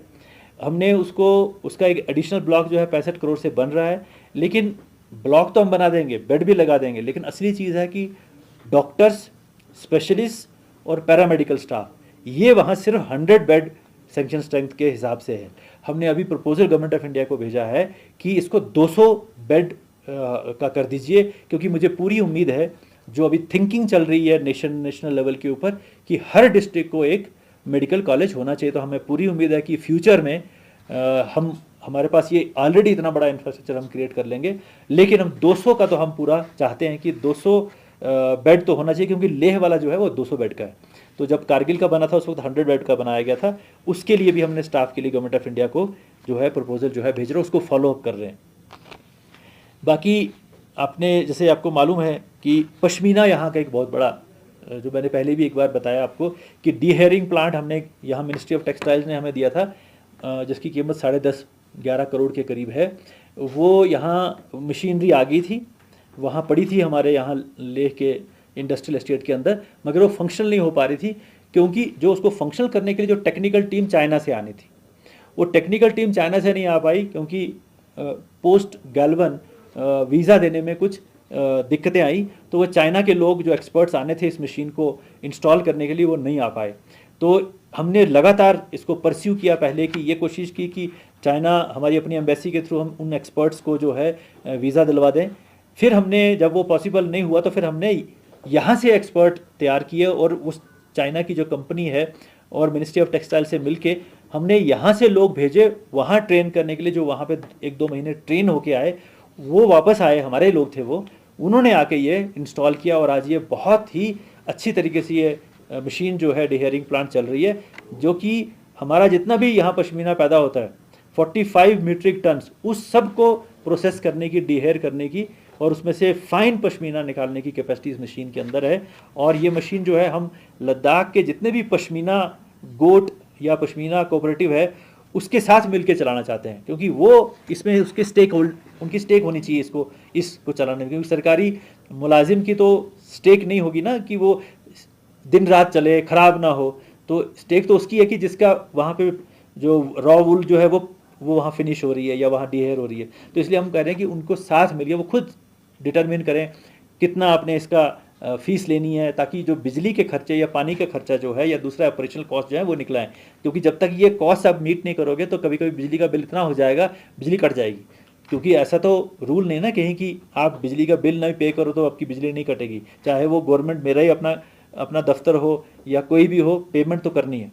तो इसलिए हमने एक मॉडल बनाया है कि आप जो है वो लोगों के साथ मिलके हम उसको पश्मीना की गोट्स की पॉपुलेशन को प्रमोट करने की हम पूरी कोशिश कर रहे हैं। कराकुल शीप जो कि कारगिल में बहुत लोग उसको पालते हैं, तो उसको भी हम कोशिश कर रहे हैं उसकी पॉपुलेशन डबल हो। हमारे यहाँ पे लगभग 2 लाख के करीब शीप की पॉपुलेशन है, 3 लाख के करीब गोट की पॉपुलेशन है। तो ये जो शीप की पॉपुलेशन है वो ज़्यादातर करगिल में है, 1.5 लाख के करीब या 1,40,000 वहाँ है। हमारे यहाँ पे गोट ज़्यादा है, 2 लाख यहाँ है, 1 लाख कारगिल में, और करगिल में भी शायद जानस्कर साइड पे ज़्यादा होगी वो। तो वहाँ पे जो है वो शीप के लिए बहुत मुफीद है वो कारगिल का जो क्लाइमेट है। और शीप 2 काम के लिए आती है, एक तो मीट पर्पज़ के लिए और वूल के लिए। तो इन दोनों के लिए हम कोशिश कर रहे हैं। कहते हैं काराकुल जो है पहले भी एक बार इंट्रोड्यूस की थी जो सक्सेसफुल रही थी, तो हम इसको रिवाइव करने की कोशिश कर रहे हैं कि यहाँ पे भी काराकुल में या तो हम वहाँ से वो जो उनके रैम्स होते हैं या जानवर कुत्ते होते हैं उनको इंपोर्ट करें, या फिर वहाँ से हम कोई ऐसा तरीका आर्टिफिशियल इंसेमिनेशन का वो प्लांट यहाँ पे लगवाएं, ताकि हम काराकुल शीप को जो है उसको रिवाइव और रिस्टोर करें, उनकी पॉपुलेशन जो है वो बढ़ जाए। क्योंकि ये हमारे लिए बहुत इंपॉर्टेंट है, क्योंकि पश्मीना 45 मीट्रिक टन यहाँ होता है। तो अगर ये पॉपुलेशन गोट की 3 लाख ही रही तो हम 45 मीट्रिक टन पे अटक जाएंगे। और अगर हम इसकी पॉपुलेशन को बढ़ा पाए तो हम इसको और बढ़ा सकते हैं, क्योंकि अब कैपेसिटी हमारे पास हो गई है, डिमांड बहुत है इसकी। पश्मीना है तो आप अगर कितने भी पैदा करोगे तो इसकी डिमांड बहुत है। दूसरा फिर हमने इसमें क्या किया कि चलो अब पश्मीना गोट तो जितनी होनी है उतनी उसको फ्यूचर में लोग जो हैं वो नंबर कैसे बढ़ेगा। लेकिन इसमें क्या होता था, हमने देखा कि जब ये किडिंग होती है, जब ये बच्चे पैदा होते हैं गोट के या इवन शीप के, तो गोट में क्या होता है कि इनकी किडिंग जनरली होती है जनवरी और फरवरी के महीने में। मानी कि जो बच्चा पैदा होता है गोट का ये जनवरी और फरवरी के महीने में होता है, जबकि सबसे ज़्यादा सर्दी होती है। और जनरली इनकी मोर्टेलिटी हमने देखा इस सर्दी के कारण ये कोई 40% भी मोर्टेलिटी गई है। यानी कि अगर आपके यहाँ पे 40,000 किड पैदा हो रहे हैं नए, उसमें से कई बार तो 30,000 जो है वो ठंड के कारण जो है उनकी मौत हो जाती थी, तो उससे भी पॉपुलेशन कम हो रही थी।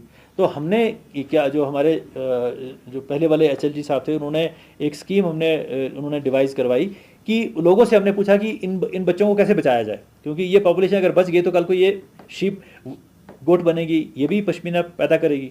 तो उन्होंने कहा जी इसके लिए आप एक स्पेशल हमें पेन दीजिए, मतलब गोट बॉक्स दे दीजिए जो कवर हो, जिसके अंदर ठंड ना जा पाए, तो उसके अंदर अगर हम ये बच्चा रखेंगे तो ये बच जाता है।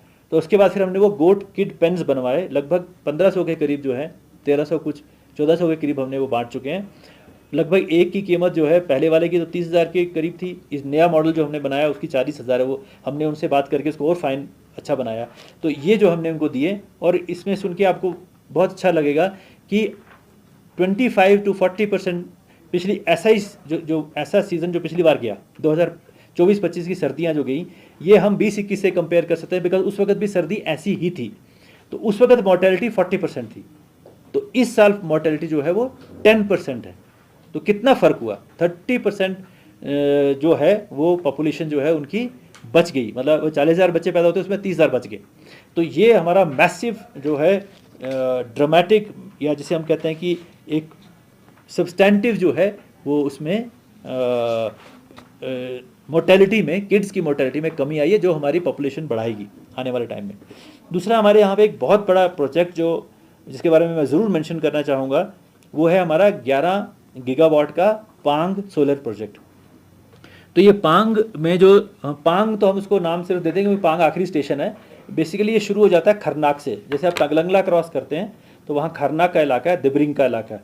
तो पांग खरनाक दिब्रिंग से लेते हुए वो बहुत बड़ा एक मेडो का इलाका आता है जहाँ चरागाह है हमारी, और एंड में पांग आता है, फिर पांग से नीचे नाला आता है। तो ये सारा इलाका जो है लगभग 50,000 एकड़ के करीब या 48,000 एकड़ के करीब जो है, यहाँ यूटी बनने से बहुत पहले, यूटी बनने से 4-5 साल पहले ये बात चली कि हम इस इलाके में एक सोलर, क्योंकि हमारी सबसे जो हमारे यहाँ गोल्ड नहीं होता, हमारे यहाँ कोई स्टील या आयरन ओर नहीं है, हमारे यहाँ कोई एल्यूमिनियम नहीं निकलता है, हमारे यहाँ कोई इतना मिनरल नहीं निकलती, मगर हमारे यहाँ पे सोलर गोल्ड है। मतलब हमारे यहाँ पे इतना ज़्यादा सोलर पोटेंशियल है कि आप जो हैं यहाँ 365 दिनों में 310 या 320 दिन यहाँ सनी डे होते हैं, क्योंकि बाकी कंट्री में नहीं होता, वहाँ मानसून होती है तो बादल आ जाते हैं। यहाँ पे मानसून नहीं होती है, इसलिए यहाँ पे 320 डेज 365 दिनों में सनी होते हैं। और हाइट के ऊपर हैं हम 4,000 मीटर के ऊपर, तो उसमें क्या होता है कि डायरेक्ट सन लगता है, यहाँ पे लोगों को सन बर्न हो जाता है अगर आप बाहर जाएं तो, क्योंकि एटमॉस्फेयर थिन है, तो डायरेक्ट सन जो है नीचे आता है। तो अगर हम सोलर पैनल लगाएंगे मैक्सिमम पावर का जनरेशन होता है। तो उस सोलर एनर्जी को हार्नेस करने के लिए यहाँ का जो, जिसको हम नेचुरल इरेडिएशन इंडेक्स कहते हैं, वो 7 के करीब है, मतलब हाईएस्ट है, वन ऑफ द हाईएस्ट है। वही पैनल अगर आप जम्मू में लगाएंगे तो हो सकता है पावर बहुत कम जनरेट हो उसमें, लेकिन यहाँ लगाएंगे तो इसलिए हम चाहते हैं कि यहाँ जो हमारा सोलर गोल्ड है उसका हम मैक्सिमम जो है उसको हम हार्नेस करें। लेकिन इसके ऊपर एक हम इसको प्रूव, क्योंकि हमें इसमें डिमांड, हमें इसमें सबसे बड़ी दिक्कत ये आ रही थी कि ये हमारे चरागाह हैं, जहाँ पे ये हम लगाना चाहते हैं वो चरागाह है, तो वहाँ पे हमारी पश्मीना गोट रहती है, क्योंकि वो भी हमारे लिए इतनी इंपॉर्टेंट है। तो इसलिए हमने ये जो सारे जो एक्सपर्ट्स हैं उनसे बात करके कहा कि क्या ये आप ऐसी टेक्नोलॉजी बताओ कि जो पैनल लगे तो उसके नीचे ग्रेजिंग पॉसिबल हो। हम ऐसा पैनल नहीं लगाएंगे, क्योंकि ग्राउंड माउंटेड आपने देखे होंगे, वो तो ज़मीन पे लगाते हैं हम, उसके नीचे से तो आप ग्रास, वो तो फिर कवर कर लेगा ग्रास को, उसके नीचे तो ग्रेजिंग नहीं हो पाएगी। तो हमने कहा कि आप ऐसा टेक्नोलॉजी बताओ कि ग्रेजिंग पॉसिबल हो। तो उन्होंने कहा जी ऐसे मॉडल भी होते हैं। एक जगह उन्होंने राजस्थान में भी टेस्ट करके देखा है कि अगर आप ऊंची हाइट का सोलर पैनल लगाते हैं, 5 फुट की हाइट का, तो उससे नीचे जो है, क्योंकि भेड़ बकरी 1.5 या 2 फुट की उसकी हाइट होती होगी, तो वो उसके नीचे जो है आराम से चर सकती है। तो वो उन्होंने कहा कि हम जो है ये टेक्नोलॉजी हम यहाँ लगाएंगे। मैंने कहा अगर आप ये टेक्नोलॉजी नहीं लगाएंगे तो यहाँ ये पॉसिबल नहीं है ये प्लांट लगाना, और ना ही लोग परमिट करेंगे, क्योंकि हम भी नहीं चाहते कि हमारी ग्रेजिंग अफेक्टेड हो, हमारे नोमैड्स अफेक्टेड हो। तो उन्होंने कहा नहीं, टेक्नोलॉजी अवेलेबल है, कॉस्टली होती है, 10% कॉस्ट एक्स्ट्रा लगती है। अगर मान लीजिए दूसरा वाला टेक्नोलॉजी से अगर मान लीजिए 10 करोड़ का पर मेगावाट है तो ये 11 करोड़ की पड़ेगी। तो हमने कहा वो तो आपका काम है देखना, मगर हम जो है हम नहीं चाहते कि आप इसको ग्रेजिंग अफेक्टेड हो। तो फिर ये बात जो है हाईएस्ट लेवल पे हमें एक इंस्ट्रक्शन हुआ कि आप पहले एक डेमोन्स्ट्रेशन प्रोजेक्ट बनाओ। इससे पहले कि आप ये इतना बड़ा प्रोजेक्ट शुरू करो, उससे पहले आप डेमोन्स्ट्रेशन प्रोजेक्ट बनाओ, जहां आप ये जो सोलर पैनल आप जो लगाना चाहते हो, जो आप प्लान कर रहे हो, वो लगा के देखो, लोगों को बताओ कि आइए हम आपको दिखाते हैं ये हमने लगाया हुआ है, यहाँ ग्रेजिंग हो रही है। तो तब लोग मान जाएंगे, या उनको ये यकीन हो जाएगा कि अब जो है हमारी ग्रेजिंग इफेक्ट नहीं होगी।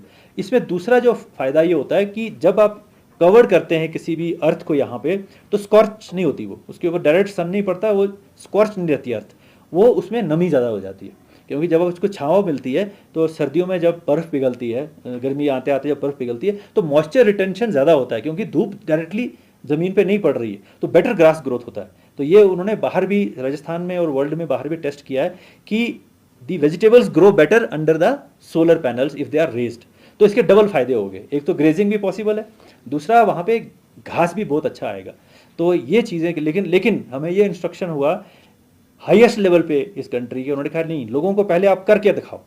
तो हमने वो जो वहाँ पे 2 हेक्टेयर की ज़मीन पांग में ली, उसमें हमने 1 हेक्टेयर में हम 500 किलोवाट का हाई रेज्ड सोलर प्लांट लगा रहे हैं, और उसके साथ में हमने 1 हेक्टेयर का ओपन कंट्रोल प्लॉट रखा है। अब हम दोनों में देखेंगे कि वो उसके नीचे ग्रेजिंग पॉसिबल है या नहीं, वो तो हम विजुअल देख सकते हैं, उसमें तो कोई इशू नहीं है देखने में। लेकिन फिर हमने जो है कि उसका मॉइस्चर कंटेंट इंप्रूव होता है कि नहीं, उसके लिए हमने जो हमारा एग्रीकल्चर साइंटिस्ट है हमारे लद्दाख यूनिवर्सिटी की, उनकी टीम बनाई है कि वो हर 1 महीने के ऊपर उन दोनों का मॉइस्चर कंटेंट मेजर करें, ताकि हम ये साइंटिफिकली प्रूव कर पाएँ कि सोलर पैनल के नीचे बेटर रिटेंशन ऑफ मॉइस्चर होता है और बेटर ग्रास और वेजिटेशन का ग्रोथ होता है। तो ये भी हम करने जा रहे हैं, और ये प्रोजेक्ट जो है हम सितंबर में ख़त्म कर लेंगे, और फिर हम सब लद्दाख में जितने भी हमारे लोग हैं, या इवन नोमैड के रिप्रेजेंटेटिव्स हैं, हम हैं, और भी कोई जानना चाहता है, हम वहाँ उनको दिखाएंगे, डेमोन्स्ट्रेट करेंगे। और फिर जब ये प्रोजेक्ट हमारा फ्यूचर में 11 गीगावाट का जो है लगेगा, तो देश के लिए एक बहुत बड़ा कॉन्ट्रीब्यूशन लद्दाख की तरफ से होगा। और इसमें बड़ी बात यह है कि इसका जो इवैक्यूएशन का जो सिस्टम है, वो प्रोजेक्ट ऑलरेडी सैंक्शन है 22,000 करोड़ का, और उसके ऊपर काम चल रहा है। क्योंकि ये सोलर प्रोजेक्ट्स का क्या टाइम शेड्यूल होता है कि जब तक आप ग्रीन कॉरिडोर ना बनाए, हम इसको ग्रीन, नॉर्मल लाइन को हम कहते हैं पावर ट्रांसमिशन लाइन, लेकिन अगर हम उसमें से ग्रीन एनर्जी ले जा रहे हैं तो उसको अच्छा नाम देते हैं हम green corridor, power transmission line है वो भी। तो वो जो ग्रीन कॉरिडोर प्रोजेक्ट है वो सैंक्शनड है, 2 साल पहले सैंक्शन हुआ था, उसके ऊपर काम चल रहा है। उसमें ये जो शेड्यूल इस तरह से होता है सोलर प्रोजेक्ट्स का कि जब ग्रीन कॉरिडोर प्रोजेक्ट 50% हो जाता है तो उसके बाद सोलर प्रोजेक्ट का काम शुरू होता है। तो जब वो 50% शुरू हो जाएगा तब तक हम ये डेमोन्स्ट्रेशन जो है सितंबर में कर लेंगे, और यहाँ के जितने भी लोग जो हैं उनको दिखाएंगे कि भाई देखिए ये हम जो बनाने जा रहे हैं इससे हमारा ग्रेजिंग अफेक्टेड नहीं होगा, बल्कि वो बेटर हो जाएगा और हमारी होस्ता पॉपुलेशन भी पश्मीना की बेटर हो जाए। बाकी एक मैं 4G सैचुरेशन के बारे में आपको थोड़ा बताना चाहता हूँ कि इसको हम पूरी कोशिश कर रहे हैं कि हमारा 4G सैचुरेशन प्रोजेक्ट जो है वो हमारे सर लद्दाख के हर कोने में सैचुरेशन जो है वो हो जाए। हमारे सिग्नल जो हैं हमें बॉर्डर पे दूर दूर के इलाकों में मिले, कोई भी ऐसा एरिया ना हो, शेडो एरिया, जहाँ पे कि हमें कनेक्शन ना हो। क्योंकि आजकल जो भी काम है, चाहे वो एक नर्स का ANM का काम है जो कि प्रीनेटल एग्जामिनेशन करती है किसी लेडी का जो प्रेग्नेंट होती है, या पोस्ट, या कोई भी बच्चों को हम अगर जब पोषण में खाना खिलाते हैं, आजकल तो सिस्टम ये है कि जैसे आपने लेडी का एग्जामिनेशन किया उसकी जितनी भी फाइंडिंग्स होती हैं आपको अपलोड करनी पड़ती हैं। एक पोर्टल है अनमोल। दूसरा हमारा जितना भी ये होता है, बच्चों को अगर खाना खिलाएंगे तो हमें उसी वक्त अपलोड करना पड़ता है कितने बच्चों को हमने आज खाना खिलाया। दूसरा जितना भी राशन है, राशन कार्ड है, राशन कार्ड का भी आपको मालूम है कि उसी वक्त अपलोड करना पड़ता है कि कौन आया, कितना राशन किसने कितना लिया। तो ये सब तभी पॉसिबल होता है जब हमारा इंटरनेट कनेक्टिविटी हो, तभी हमारी ये चीज़ें अच्छी तरह से चलती हैं। तो हमारा ये पूरा कोशिश है कि ये पूरा जो 4G सिचुएशन है जल्द से जल्द जो है हमारा प्रोजेक्ट जो है ये हो जाए। और हमारा दूसरा एम ये है कि इस बार हमारा जो बजट था वो कम हुआ था। आप सबको मालूम है कि हमारा बजट 6000 करोड़ का होता था, इस साल वो थोड़ा 1300 करोड़ उसमें कमी आई थी। तो वो एक बहुत हमारे लिए बहुत बड़ी इशू था।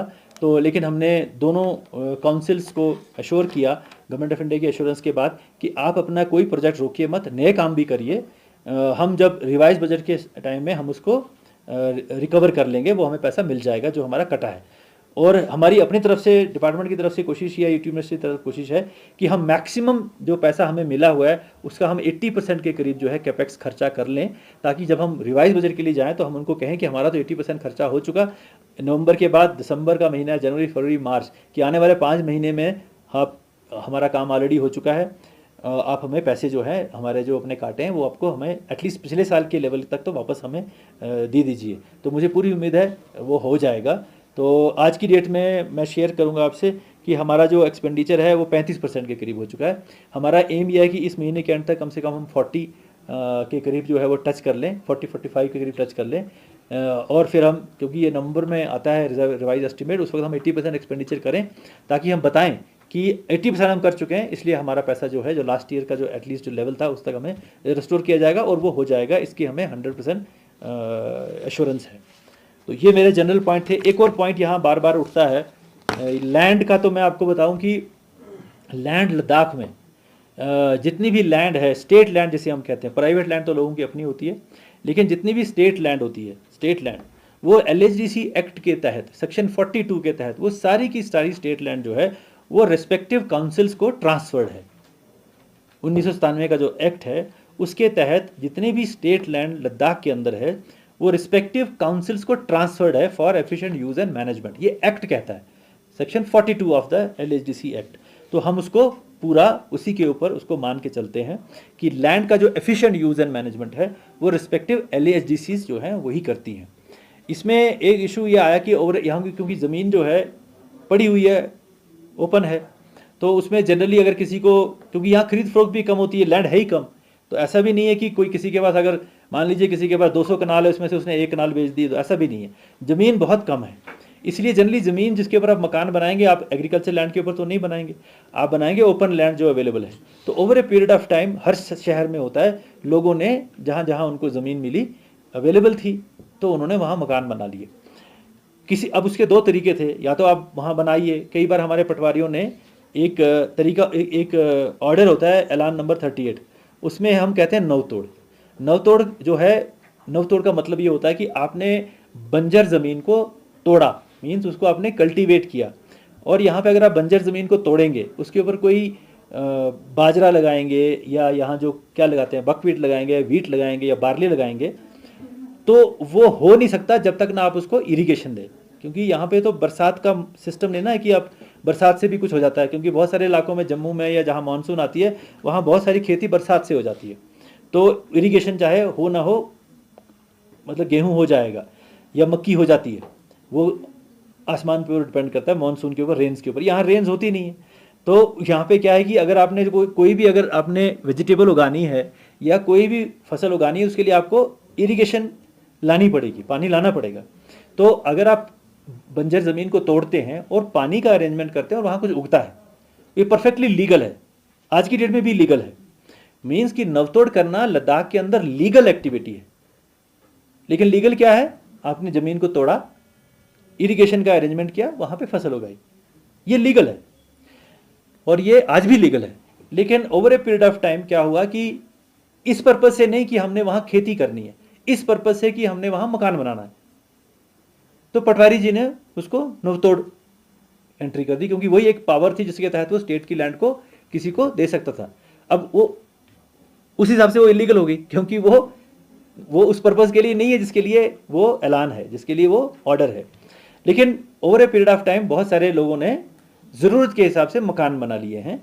तो उसमें अब अभी गवर्नमेंट ऑफ इंडिया का एक जैसे आपने भी पढ़ा होगा कि बहुत सीनियर ऑफिसर हैं हमारे संजीव खेरवार जी, उनकी सदारत में एक कमेटी बनाई है।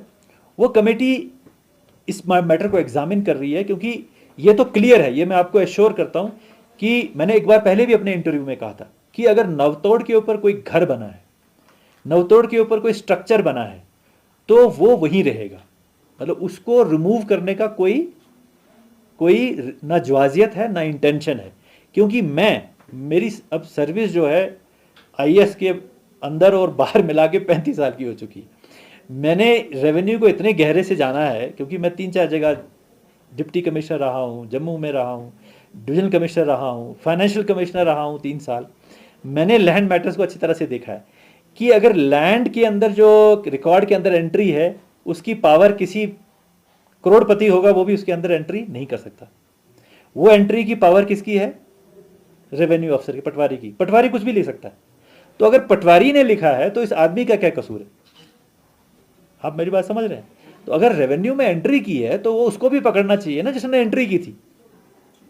आम आदमी को क्या मालूम है कि ये नवतोड़ क्या है, वो क्या चीज़ है? उसको तो ये लगा कि भाई ठीक, अच्छी बात होगी, ये शायद मेरे को लॉफुली ये काम हो रहा होगा। तो इसलिए हम जानते हैं कि ये इसमें उस शख्स का जो है कोई कसूर नहीं होता जिसके पास वो ज़मीन होती है। हाँ, कसूर हमारा होता है कि हमने टाइम पे लोगों को बताया नहीं होता। लेकिन अब जब बन गया है तो वो एक्सरसाइज ये चल रही है कि हम किस तरीके से उसका एक लॉफुल तरीके से वो उसको एक प्रोटेक्शन दे पाएँ, और उसको किस तरीके से, क्योंकि दीज लैंड लॉज ना ये मेरे पावर में होते हैं, क्योंकि ये लिखित लॉ है ना। तो जो लॉ में अमेंडमेंट होती है, क्या होती है, वो एक थ्रू एक्ट होती है, लेकिन उसके लिए एक एक्सरसाइज की ज़रूरत होती है। तो हम ये कोशिश कर रहे हैं कि ये एक नवतोड़ में जितनी भी कंस्ट्रक्शंस हुई हैं, नवतोड़ के ज़मीन पे नवतोड़ लिखा है लेकिन ऊपर घर बना है, तो वो प्रोटेक्ट हो जाए, उसमें कोई लोगों को दिक्कत ना आए। और मैं आपको एश्योर करता हूँ by being a chief secretary of this unit territory of Ladakh कि उस पर कोई आंच नहीं आएगी। हम तो यही चाहते हैं कि बल्कि उनका रेगुलराइज हो जाए। ये जितने भी लेह के, करगिल में उतनी प्रॉब्लम शायद नहीं है, लेह में तो मैंने बहुत देखा कि यहाँ बहुत सारी छोटी आबादियाँ आगे पीछे आ गई हैं। सर एगलिंग के नीचे जाइए तो बहुत सारे ऐसे घर बने होंगे, ऊपर बने होंगे, स्कारा या स्कम्परी जिसे हम कहते हैं, वहाँ बहुत सारे घर बने होंगे। तो वो सब जो हैं हम चाहते हैं कि वो किसी तरीके से रेगुलराइज हो जाए। तो जनरली जम्मू में मैंने ये देखा है कि तरीका ये होता है कि वहाँ पे जम्मू में जम्मू डेवलपमेंट अथॉरिटी है, यहाँ पे श्रीनगर में श्रीनगर डेवलपमेंट अथॉरिटी है। तो वो ऐसी इलीगल कॉलोनीज़ को वो रेगुलराइज करती है, वो एक मतलब उसका एक तरीका बनाती है, उसके लिए रेजोल्यूशन पास करती है, गवर्नमेंट से ऑर्डर निकलवाती है, और फिर कुछ तरीके से कोई नॉमिनल सा फंड लेके वो उसको रेगुलराइज करते हैं ताकि उसके नाम तो चढ़े। मान ली मैंने घर बना लिया, मैं ना रहा, मेरा बच्चे हैं, उनके पास तो कोई रिकॉर्ड नहीं होगा ना। वो तो घर उनका हुआ ही नहीं। वो तो ना उसके ऊपर लोन ले सकते हैं, ना उसको दिखा सकते हैं कि ये मेरा घर है, ना उसके ऊपर उनकी कोई लॉफुल पोजीशन होती है।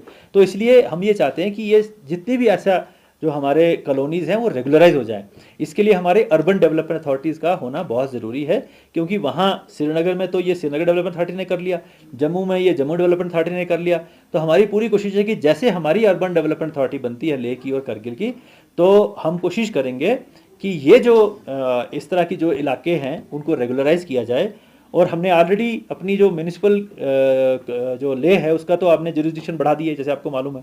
ये 13 वार्ड की थी, हमने 21 वार्ड कर दिया, क्योंकि इतना ज़्यादा फैल रहा है, हम उसको म्यूनिसिपल फैसिलिटी दे नहीं पा रहे हैं। क्योंकि वो म्यूनसिपैलिटी के अंदर है ही नहीं। जब म्यूनसिपैलिटी के अंदर है नहीं तो म्यूनसिपैलिटी वाला क्यों जाएगा वहाँ सफाई करने, क्योंकि वो तो उसके जिम्मेवारी में आता नहीं है, वो तो रूरल डेवलपमेंट का एरिया है।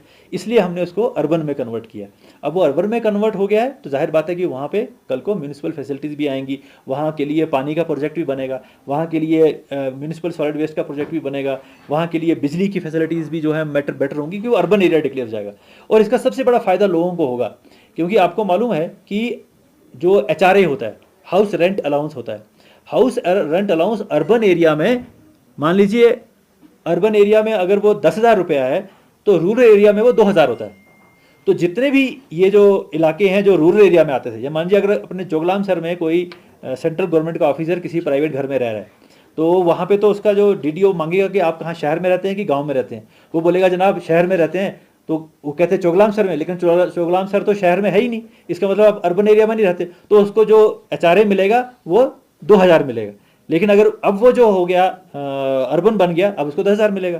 तो वहाँ की प्रॉपर्टीज़ की वैल्यू भी बढ़ गई ना, क्योंकि अब वो म्यूनिसिपल एरिया के अंदर आ गया। तो फैसिलिटीज़ जो हमने देनी है वो तो देनी देनी है। तो मेरे कहने का मतलब ये है कि नवतोड़ का जो हम कोशिश कर रहे हैं, किस तरीके से ये जो है हम उसको लोगों की इंटरेस्ट को ध्यान में रखते हुए उसको हम जो करें। इसमें एक बात मैं और कहना चाहूँगा कि एक तो होता है ज़रूरत के हिसाब से सरकार की ज़मीन पे कब्जा करना, एक होता है लालच के हिसाब से सरकार की ज़मीन पे कब्जा करना। दोनों में फ़र्क है।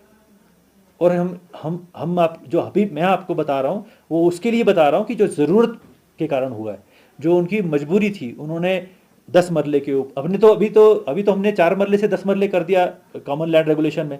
पहले तो 4 मरले DC देता था, अब हमने 10 मरले कर दिया। 10 मरले में अच्छा घर बन जाता है, तो वो जो है हमने ऑलरेडी कर दिया हुआ है। तो यहाँ भी हम पूरी कोशिश करेंगे कि जितने भी लोग ज़रूरत के हिसाब से जिन्होंने कोई भी स्ट्रक्चर बनाया, घर बनाया हो, गेस्ट हाउस बनाया हो, कोई भी चीज़ बनाई हो, वो उसको किस तरीके से हम लॉफुली, ताकि उसको कोई नुकसान ना हो, करें। अब ग्रीड जस्ट बिकॉज मैंने कब्जा करना है, आगे बेचनी है, आगे ट्रांसफ़र करनी है सरकार की प्रॉपर्टी, वो एक अलग इशू है, वो अलग है, वो अलग चीज़ है। तो ये मैं आपको थोड़ा सा बताना चाहता था कि सब जो लोग हैं वो एडमिनिस्ट्रेशन दिन रात लोगों की बेहतरी में काम कर रही है, और हम पूरी कोशिश करेंगे कि लद्दाख के अंदर जो इतना पॉजिटिव एनवायरनमेंट अब बना हुआ है, वो पॉजिटिव एनवायरनमेंट जो है और अच्छा हो, और लोगों की नौकरियां हों, चाहे उनके एजुकेशन हो, चाहे उनकी और दूसरी चीज़ें। हम जितने भी अब जो सर्टिफिकेट्स वगैरह हमें लेने पड़ते हैं, हम उसको डीरेगुलेशन बहुत बड़ी तरीके से कर रहे हैं। और पिछले दिनों ये कंसेंट टू एस्टैब्लिश और कंसेंट टू ऑपरेट का सिस्टम आया। सारे जो हमारे गेस्ट हाउसेज हैं वो कहने लगे जी हमारा तो 1% भी रजिस्टर्ड नहीं है। मतलब मान लीजिए अगर 1200 के करीब हैं, ये कितने हैं, 1200 के करीब हमारे पास होटल्स और गेस्ट हाउस हैं, 1% ही रजिस्टर्ड है। अब बताइए, अब रजिस्ट्रेशन नहीं होगी तो बेचारा आदमी परेशान होगा, उसको तो प्रूव नहीं कर पाएगा कि मैं एक होटल ओनर हूँ या एक गेस्ट हाउस ओनर हूँ। अब हमने इसको बिल्कुल सिंपल किया। हमने कहा कि जो टेम्परेरी रजिस्ट्रेशन है वो सिर्फ 2 सर्टिफिकेट पे मिलेगी, और परमानेंट रजिस्ट्रेशन के लिए पहले हमने STP का कंडीशन रखी थी, अब हमने STP कंडीशन हटा दी, क्योंकि वो हमने NGT की एक वर्बल डायरेक्शन के ऊपर किया था, लेकिन वो रिटन डायरेक्शन नहीं थी। उसमें हमने सब्सिडी भी देने का प्रोविजन किया था, लेकिन लोग कहने लगे कि नहीं ये भी हमारे को दिक्कत आ रही है। हमने कहा चलो छोड़िए, अब जो है आप STP मत लगाइए, हम आपकी रजिस्ट्रेशन कर देंगे। आने वाले टाइम में मेरी पूरी कोशिश है कि जैसे हम अपना ये सॉफ्टवेयर बनाएंगे, सिंगल विंडो का अपना जो पोर्टल बनाएंगे, तो हम ये जितने भी हमारे जो ये गेस्ट हाउसेज हैं, होटल्स हैं, इनका 100% रजिस्ट्रेशन जो है हम बिल्कुल किसी परेशानी के जो है वो हम कर देंगे। हम मैसिव तरीके से बिल्डिंग परमिशन हो, बिजली का कनेक्शन हो, पानी का कनेक्शन हो, सब ऑनलाइन 2 दिन के अंदर, 3 दिन के अंदर लोगों को मिलना चाहिए, इस तरह की व्यवस्था कर रहे हैं। तो ये सारी जो डीरेगुलेशन एक्सरसाइज भी हो रही है। अब आखिर में मैं आपको if you have any questions you can. Yes sir. Sir मेरा क्वेश्चन है सर, अभी अब मैं जो पांग के बारे में बताया था, पांग जो पांग देब्रिंग, पांग और सरचू में जो हो रहा है, सरचू जो प्रोजेक्ट वो नीचे है। अच्छा। जो अभी कुछ एलिगेशन लगा रहा है कि सोशल मीडिया पे ऑलरेडी जो सोलर पावर ऑलरेडी बनाना शुरू हो गया, क्या कुछ टावर खड़ा कर रहा है, वो जो ट्रायल के लिए हो रहा है क्या? हाँ, वो ट्रायल वाला वो डेमोन्स्ट्रेशन प्रोजेक्ट है। अच्छा, वो वाला बन रहा है पांग में। पांग और सरचू अलग अलग है सर क्या? सरचू तो बहुत दूर है। अच्छा। सरचू तो समझो, पांग तो हमारे बिल्कुल पास है। मतलब हम तगलंगला क्रॉस करेंगे तो 30-40 किलोमीटर के बाद पांग आ जाता है। पांग के बाद फिर आप नीचे दरिया में उतरते हो, फिर वो गुजरते हो, ऊपर लाचुलंग पास क्रॉस करते हो, फिर नीचे वो जो गाटा लूप्स हैं वो क्रॉस करते हो, फिर नीचे दरिया के पास आते हो, वो सरचू का इलाका है, वो बिल्कुल दूर है, वो उसका कोई इससे लेना देना नहीं। तो अभी जो टावर कर रहा है वो डेमोन्स्ट्रेशन के लिए पायलट प्रोजेक्ट बना रहे हैं।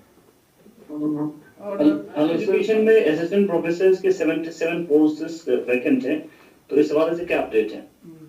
वो जो लेक्चरर्स की बात कर रहे हैं वही असिस्टेंट जो प्रोफेसर हमने यूपीएससी को भेजे हैं, 67 हमने पोस्ट भेजी है यूपीएससी को, और उसका कल 2-3-5-6 पोस्ट का एडवर्टीजमेंट आ भी गया यूपीएससी से, तो उसके ऊपर भी जो है रिक्रूटमेंट का एक्सरसाइज यूपीएससी कर रही है। अनायत, हाँ हेलो सर। जी सर। सर ये कारगिल में जो all weather ice hockey stadium बन रहा है सर, उसमें अभी तक ये चिलिंग जो इक्विपमेंट्स होता है वो अभी तक नहीं लगा है, तो वो कब तक एक्सपेक्टेड है सर? अगले साल हम उसको प्लान में, ऑलरेडी प्लान बन चुका है। यहाँ का 41 करोड़ कुछ का प्लान था, यहाँ का तो मशीनें आना शुरू हो गई हैं, शायद आ जाएंगी, तो ये लेह वाला तो शुरू हो जाएगा अगले साल। जो है हम कारगिल का भी, वो भी 31.5 करोड़ का प्रोजेक्ट है, वो भी अगले साल शुरू हो जाएगा। सर दूसरी बात उसमें 2 टेक्निकल टाइप की हैं, एक तो मेडिकल अफसर है, मेडिकल अफसर के लिए तो एमबीबीएस है, उसमें तो कोई ज़्यादा दूर जाने की ज़रूरत नहीं है।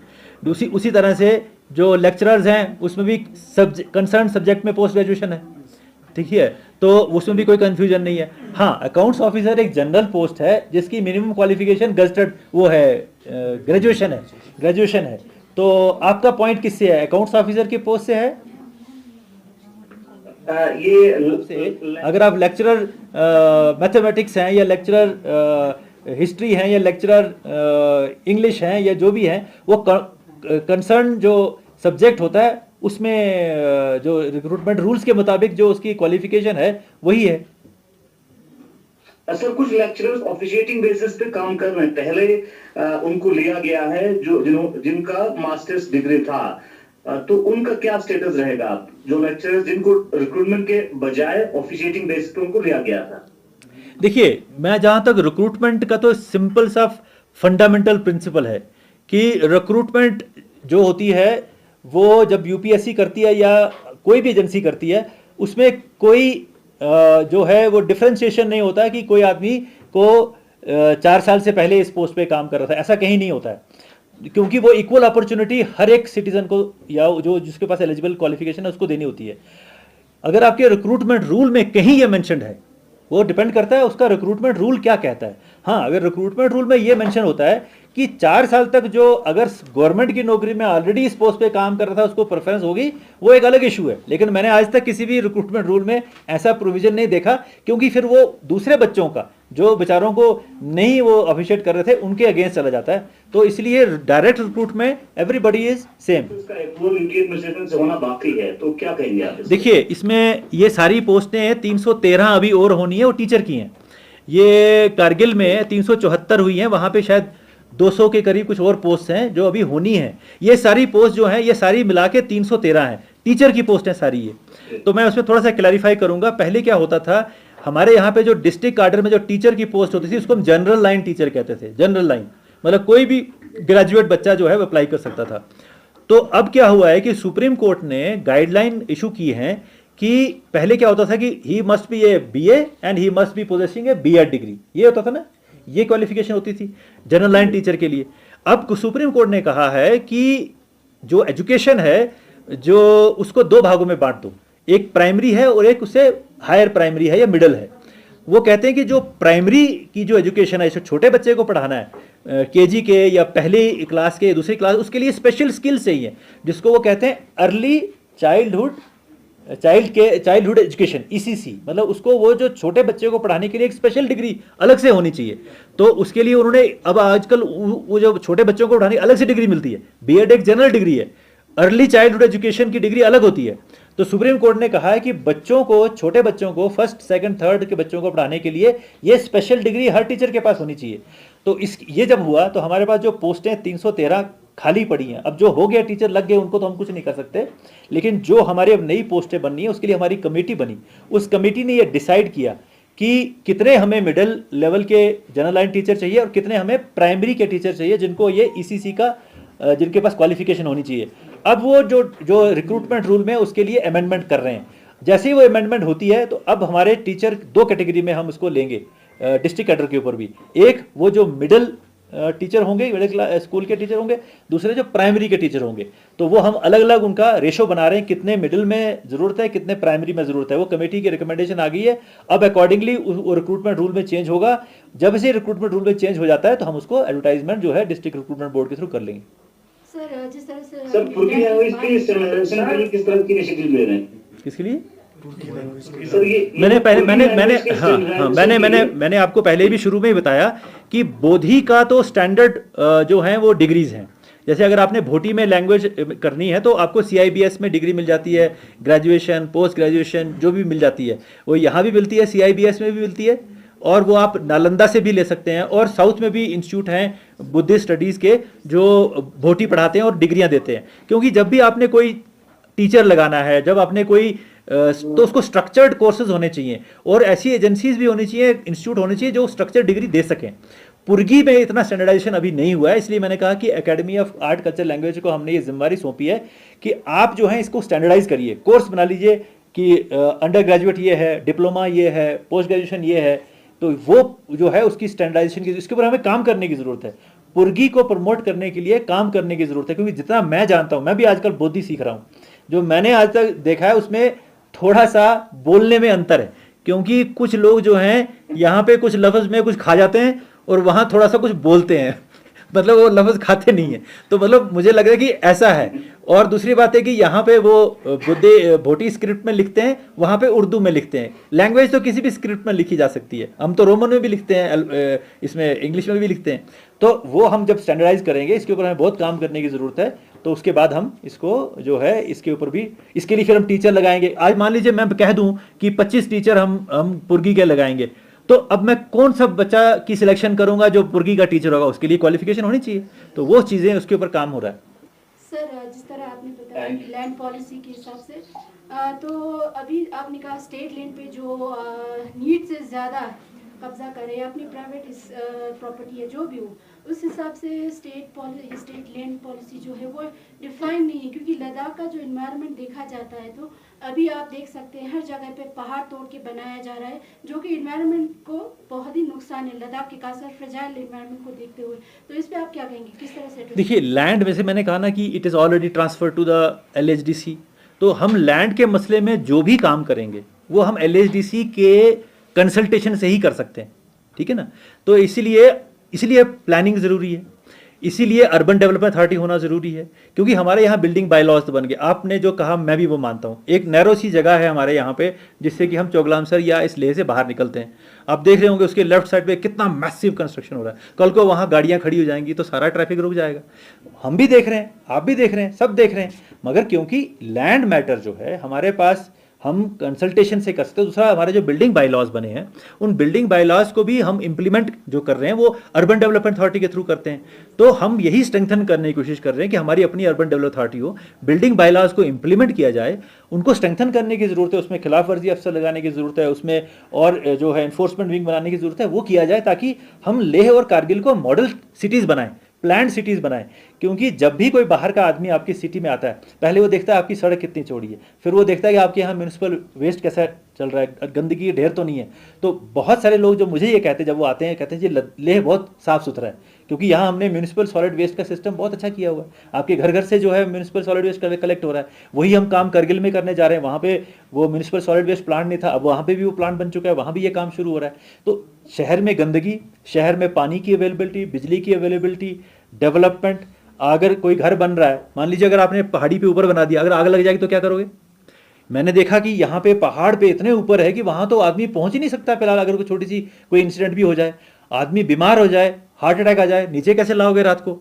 तो ये सब चीज़ें जो हैं हमें, तभी तो हम कहते हैं कि प्लान तरीके से हो, क्योंकि हर वक्त किसी के साथ भी कुछ भी हो सकता है। इसलिए हाउस शुड बी प्लान्ड, उसके घर में सड़क होनी चाहिए जहाँ गाड़ी जा सके, फायर टेंडर जा सके, एम्बुलेंस जा सके, वहाँ म्यूनिसिपल सॉलिड वेस्ट का ट्रक जा सके, वहाँ से रिफ्यूज़ कलेक्शन हो सके। तो इसीलिए प्लानिंग इसलिए हर सिटी में की जाती है। और क्योंकि हमारी एक बहुत यूटी, एक नेसेंट यूटी है, 4 साल 5 साल पुरानी है। तो ये सब चीज़ें जो है आस्ता आस्ता हम इसको एस्टेब्लिश कर रहे हैं in consultation with the and active collaboration with the councils. Enayat Ali sir Kargil से। हाँ बताएं प्लीज़। जी। कारगिल में जो इंजीनियरिंग कॉलेज प्लान था सर, उसका क्या स्टेटस है सर? देखिए, कारगिल में इंजीनियरिंग कॉलेज का होना बहुत ज़रूरी है। सांकू में खासकर जो हमारा टेम्परेरी डिग्री कॉलेज बना हुआ है, मुझे ये खास मालूम हुआ है कि वहाँ बच्चियाँ पढ़ती ज़्यादा, मतलब वहाँ पे मेरे ख्याल में 80% जो है वो स्ट्रेंथ जो है वो वुमेन की है। तो हमने गवर्नमेंट ऑफ इंडिया को पहले उन्होंने रिजेक्ट कर दिया। उन्होंने कहा भाई आपने बहुत सारे डिग्री कॉलेज बना लिए हैं। उन्होंने पहले उसका डेटा ले लिया, द्रास का डेटा ले लिया, और 3-4 जो हमारे जो नए, उन्होंने कहा यहाँ तो 10-10 बच्चे भी नहीं है, 5-5 बच्चे भी, डिग्री कॉलेज तो हमारे क्वालिफाई नहीं करता। कुछ तो स्ट्रेंथ होनी चाहिए, कुछ तो उसका एरिया होना चाहिए। इतने हाई स्कूल हैं, इतने हाई सेकेंडरी हैं, इतने मिडिल स्कूल हैं। तो वो कहने लगे कि ये जो है क्वालिफाई नहीं करता है। तो फिर हमने कहा कि भाई वो ठीक है, क्वालिफाई नहीं करता, मगर यहाँ तो वुमेन आप डिग्री कॉलेज दे दो हमें। अब उस पर बात चल रही है। तो हम we are very hopeful, we are pursuing with the government of India कि आप जो है पॉपुलेशन क्राइटेरिया लद्दाख में नहीं लगा सकते। लद्दाख 60,000 स्क्वायर किलोमीटर में फैला हुआ एरिया है, जिसमें सिर्फ 3 लाख लोग रहते हैं। यहाँ पे 1 स्क्वायर किलोमीटर के ऊपर 3 लोग रहते हैं। तो अगर आप 3 लोग के हिसाब से अगर आप कहेंगे कि यहाँ पे अस्पताल होना चाहिए, वो नहीं होना चाहिए क्योंकि पॉपुलेशन कम है, तो वो नहीं चलेगा। यहाँ पे आपको एरिया डिस्टेंस देखना पड़ेगा। हमने जो नए डिस्ट्रिक्ट भी बनाए, तो क्यों बनाए? पॉपुलेशन के हिसाब से नहीं बनाए, डिस्टेंस के हिसाब से बनाए। डिस्टेंस इसलिए बनाए हैं कि मान लीजिए अगर मैं करगियाक में रहता हूँ, करगियाक से मुझे करगिल आना डीसी से मिलने 300 किलोमीटर का रास्ता है। मुझे अगर थांग से या तुर्तुक में जो गांव है हमारा, लास्ट जो गांव है, अगर मुझे वहां से लेह आना है तो 250 किलोमीटर की 300 किलोमीटर चलना पड़ेगा। तो इसीलिए हम ये कहते हैं कि लद्दाख की डेवलपमेंट में पॉपुलेशन क्राइटेरिया नहीं हो सकती।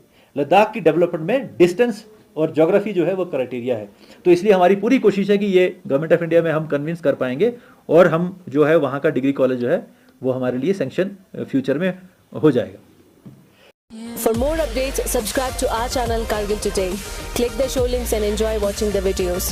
Like us on Facebook and follow us on Instagram. Keep watching Kargil Today. Keep enjoying Kargil Today, the only voice of Kargil Ladakh.